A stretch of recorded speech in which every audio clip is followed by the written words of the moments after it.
Hello, you wonderful people, and welcome to another episode of Not Too Comic Book. This being a show where we talk about TV shows that are adaptations of comic books. For today's episode, I'm going to talk about Tower of God Season 2, Episode 11. A lot of really interesting things went down in this episode, so let's break it down.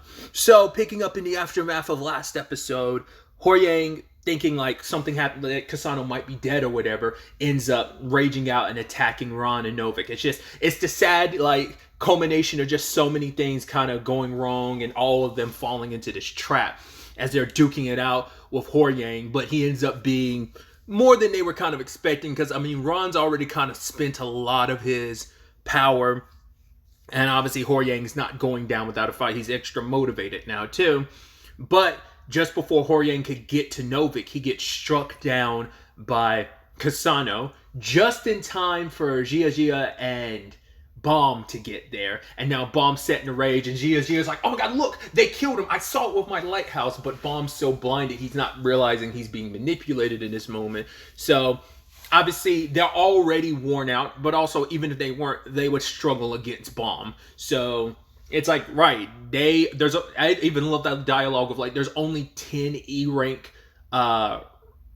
rankers who have the 2 E rank regulars, who around less than 10 who can do 3 or more bangs, with Shinsu. So, but he easily outclasses them, especially because they're worn out, and you're just like, oh, this is all wrong, because they're like, he thinks they did it because Gia's not letting them talk. It's like, no, Kasano's the one who did it. It's like interesting. It's like Kasano waited for this right moment to strike, but why would he do that? Why would he attack Hor-Yang?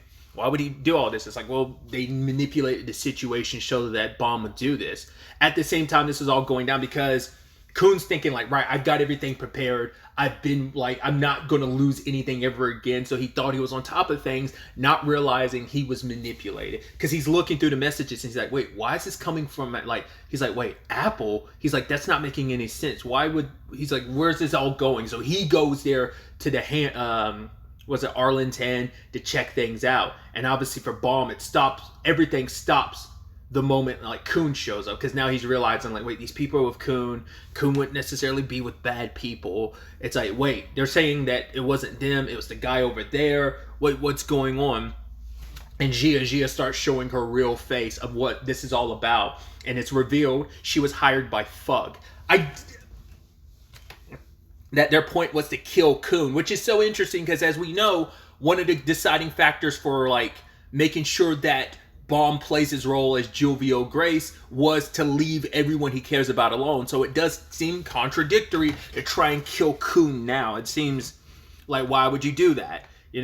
Why would you even let that be a thing at all? And then in this moment, it's revealed to Kun right, Apple and Michael were hired by Fug. Now that's an element that I did not remember about this. I remembered Apple and Michael's betrayal because I was talking around it. Home dude, the bird dude getting sick, I remember that being a precursor. I was like, right, that's when, and then especially when Ron, Novik, and Kun left, I was like, yeah, this is when it happens. So, but I did not remember that they were hired by Fug. I remembered their betrayal with Rachel, but I did not remember it was Fug related. I knew they were connected, but I didn't remember the Fug angle of it. But like I said, that's the interesting thing, because they're not supposed to kill Kun. Unless Bomb fails in any shape or form. Sure, you start killing his friends one by one, but it's like, you're kind of jumping the gun here. But it's like, I actually don't remember what the resolution to that is. I'd assume it's because, everyone in Fug has different, his master is very, he acts scary, and he can be scary, but he'll do a lot for Bomb because he does care about Bomb. But it is still the thing that he talked about with Karaka. It's like, I've not lost sight of the goal. I know what this is all about. This is about our revenge against the tower, against the 10 families.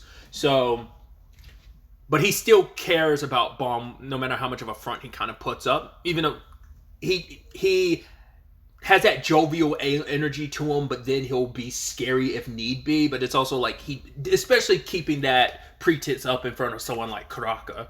But it kind of shows like not everyone in Fug kind of supports that idea. It's like, right, it gave us Bomb doing what it needed to do, but also I think they're doing this because they're like, well, Rachel has a role in this because we can use her as motivation for Bomb. So it's like, you're doing us a favor. We want to motivate Bomb.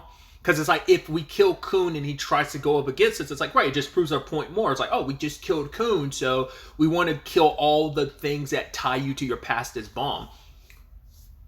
So it is this interesting thing. Like I said, I think it's just not everyone in Fug is on the same page, I guess, with that. Not unless that Fug thing ends up being something else entirely. I just don't remember. Like I said, I remember Rachel's betrayal, but I didn't remember it was Fug backing that, and I just couldn't remember why. Like, some of the Rachel stuff later on gets very, like, sporadic on, like, what she's up to and who's backing her. Like, and just because it seems like sometimes she has backing, other times she just kind of does her own thing. But we'll get to Rachel soon enough.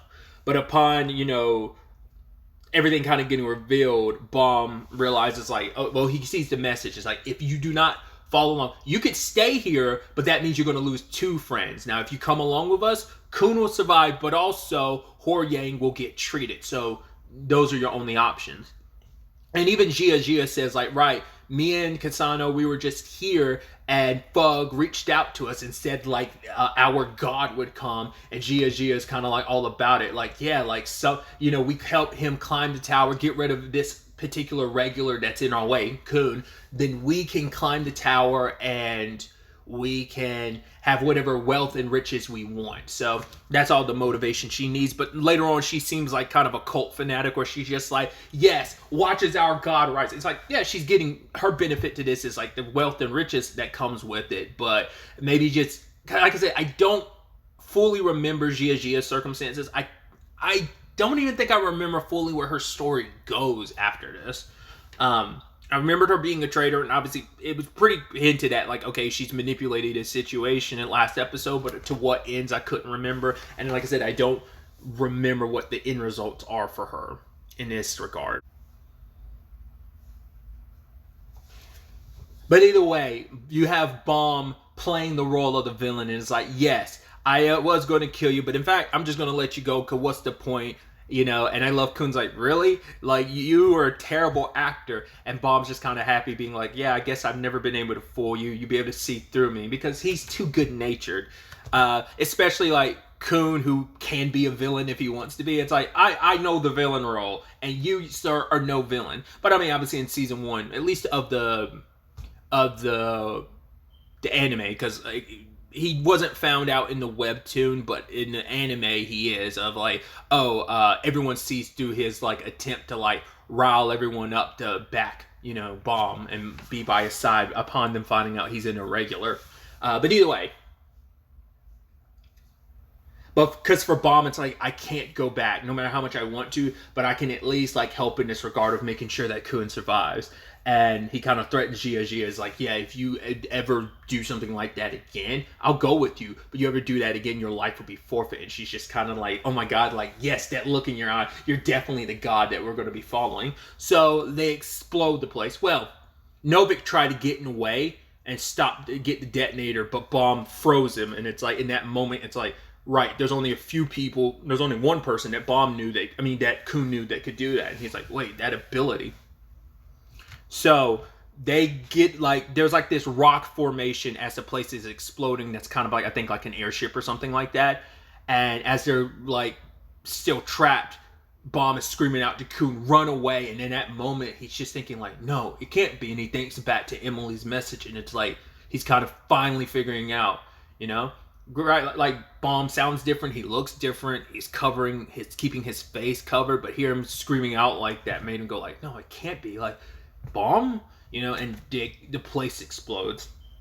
Then we cut back to Michael, Apple, and Michael's like feeding medicine to the bird, and I was like, yeah, if you look, you could tell pretty early on the bird's dead, and you're like, that is sick. He's like, no, I'm giving him medicine. It's like, he's already dead. You poisoned him. Stop doing this, you crazy bastard. It's just like, I was like, that is sick and that is disgusting. But yeah, they were just hired, and they're like, yeah, I can't believe Coon. Like he couldn't see through this. Apple's like, oh, I guess he really wasn't raised. You'd expect someone from one of the 10 families to be more prepared for something like that he was a little too trusting. It's like, well, Coon is, I guess you could make the argument, like, being around Baum made him a little too soft in a lot of ways. Even though he was hardened by, like, the whole losing Baum thing, it's still, he got softened up, and he's not as cutthroat as he probably could and should be, especially from being a part of the families and stuff like that. But I think it's also because he was blinded by his revenge. He wanted justice for Baum so much that he overlooked and did not see the play coming, you know? And now the plan is to kill Dan, but Rachel's like, no, he could climb the tower with us, be my legs. And Dan's like, I can't believe you jumped in with them. But then Apple's like, oh, he doesn't know the truth. And he's like, wait, what? And realizes like, oh, you're the one that was behind. You're the one that hired them you're the one that went to Fug asking them to kill Coon for you. Because she probably knew, like, it was only a matter of time before Coon figured it out. But also, like, she must have already been weary I wonder when did she get, well, I guess around the time, whenever Apple and Michael joined, I guess that was kind of around the time of, oh, I'm aware that Coon wants me dead. I don't want to I'm going to use him up to a certain point, but now I'm getting suspicious of him being suspicious of me. So I need to get rid of him. He's too smart. I can't take the chance. Like, I don't know. Maybe, because like I said, the only reason why Apple's on the team in them is because she was already, like, aware. Because that's something I never thought about. Like, when did Rachel start suspecting Coon of knowing? Like, what other reason would you have to try and kill him now after all this time? Because actually, we don't know how long Apple and Michael have been on the team, so. But yeah, Dan's like, I'm not going to join with you. He's like, the fact of the matter is you're willing to betray people. You're willing to go this far. You know, climb the tower with your own 2 feet. The same feet you kicked, like, 2 of your teammates away with. That being, like, well, Baum. And now it's, like, also Coon. And she's just like, and then we get to the brutal nature, which someone can correct me. I think this is kind of like the Nia thing. Like, we never saw the Nia. Well, we saw a little bit of like what he was doing, because I don't think we ever knew like he punched Nia to death with Shinsu, but it's like I don't think we ever knew how he killed Nia. But this is a thing. Like I don't think they showed it in the manhwa to this extent. Like her just like slashing at Dan, blood everywhere, and then her like just like being crazy, like, I did nothing wrong. Here you are running your mouth about something you don't know anything about. You don't know me. You don't know the circumstance. I did nothing wrong. It's like, well, Rachel has to justify her actions. It's the only way she can keep going.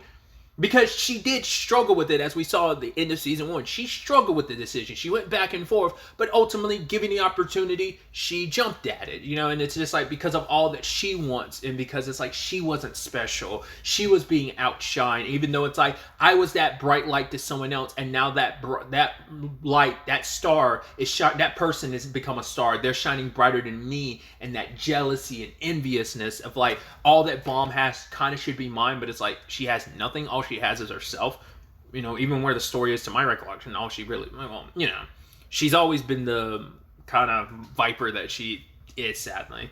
But it's like, yeah, she just snaps off on Dan, so that's the thing of like, I don't want to talk spoil. I don't know if they'll like really immediately pick up. I'd assume next episode would immediately pick up after this, but so I don't want to talk in spoilers until we get there. But it's like, there's extra venom to the Dan situation. For now, like I said, we'll talk about it when they actually discuss it. But it's like, there's even that situation with Dan's a lot more, because like because they hide it so you don't know. I don't think you immediately know in the webtoon either, like the extent of what she does in that moment.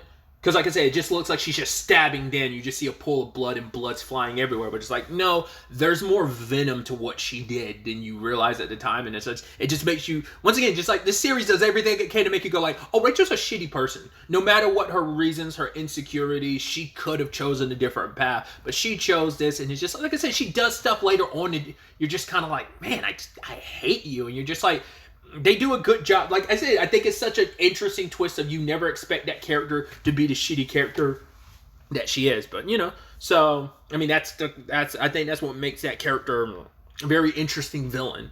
But anyway, I'm interested to see where the next episode takes us with all this. Obviously, I'm getting to this super late. Like, episodes 12 and 13 are already out by the time I'm recording this, so I'm going to try and jump on those when I get the chance. But yeah, I'm excited to see where things kind of go from here. Obviously, the episode ends with Bomb believing that Coon is dead, you know, so we'll see whether there's validity to that feeling or not next episode.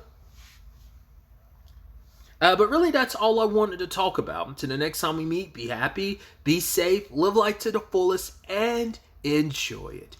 Good day, and goodbye.